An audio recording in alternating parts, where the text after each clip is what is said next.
Good morning. My name is Rachel, and I am the Thrifty Crocheter. And today is Thursday, August the 15th. And from this one, we have August the 15th. Among Us. The word is capitalized, became human and made his home among us. He was full of unfailing love and faithfulness, and we have seen his glory, the glory of the Father's one and only Son. John 1:14. What is your picture of Jesus? Is he some mysterious force that sits in the heavens, the Jewish baby born in a manger, or the man who did miracles and sat with sinners? Jesus is all of these, and he longs to be known by you. He did not come to earth just to rule and reign. He also came to dwell with us. He experienced the full range of human emotions, and he helped people not only with supernatural power, but his kind words and actions. We have seen the Father through Jesus, and more, we know Jesus. The more we can be his hands and feet to the people around us, Jesus is still among us. Act of kindness. Offer to babysit someone's kids for free.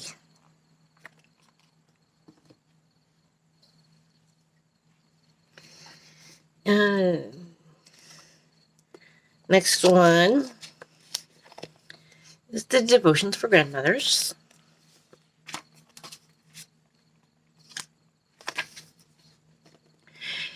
August 15th. He will teach the ways that are right and best to those who humbly turn to him.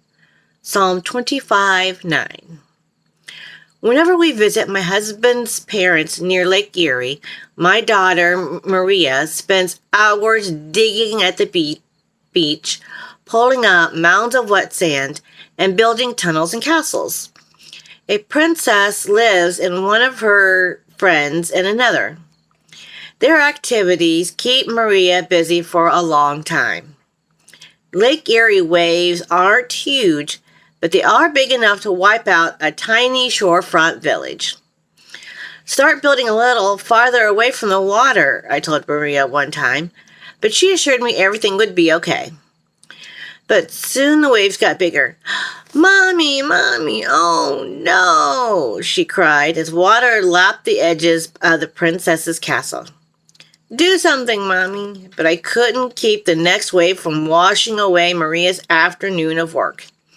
I hugged her tightly and told her we would build another castle together.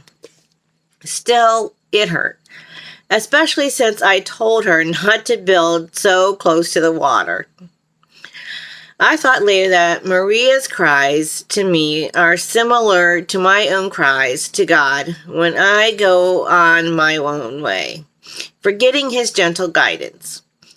I'm reminded of a work project that I took on, thinking I'd make some quick money, even though in prayer I'd felt a nudge to decline. But I confidently said yes, and then regretted it when the job caused a lot of aggravation. Of course, I ran to God in prayer to fix my mess.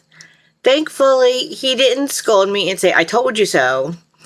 He wrapped his loving arms around me and gave me the strength to finish the job. Open my ears, loving God, so that in prayer I might not only speak, but also listen. Gina Bridgman.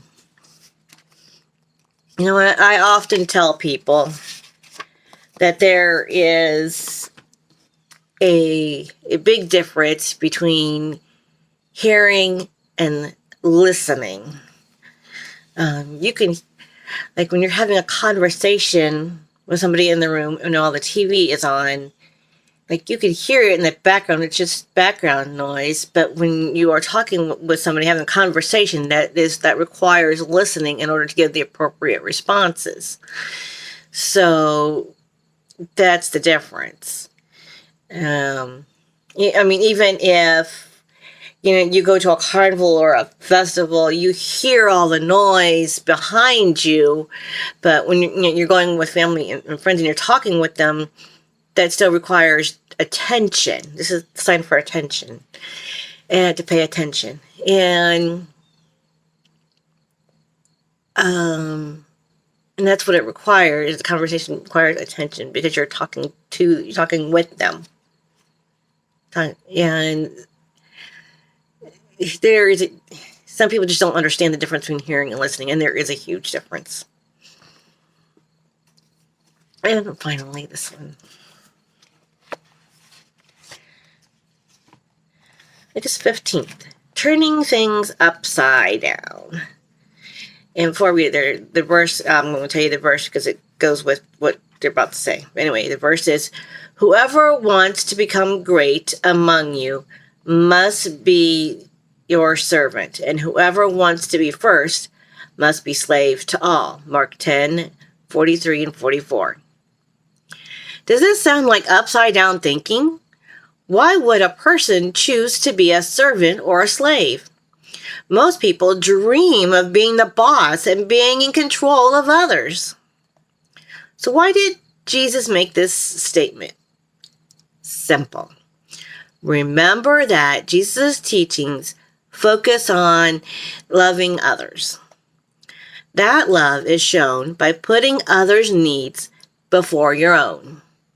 So, in that sense, you will be a servant to others instead of thinking of yourself first.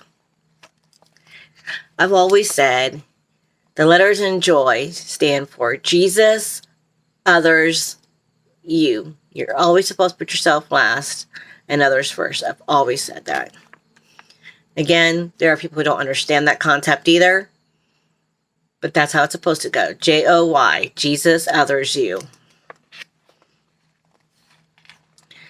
Christ himself gave the apostles, the prophets, the evangelists, the pastors, and teachers to equip his people for works of service, so that the body of Christ may be built up until we all reach unity in the faith and in the knowledge of the Son of God and become mature, attaining to the whole joy of the fullness of Christ.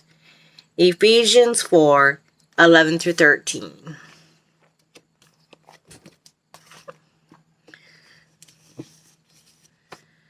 Some very thoughtful words for today, I must agree.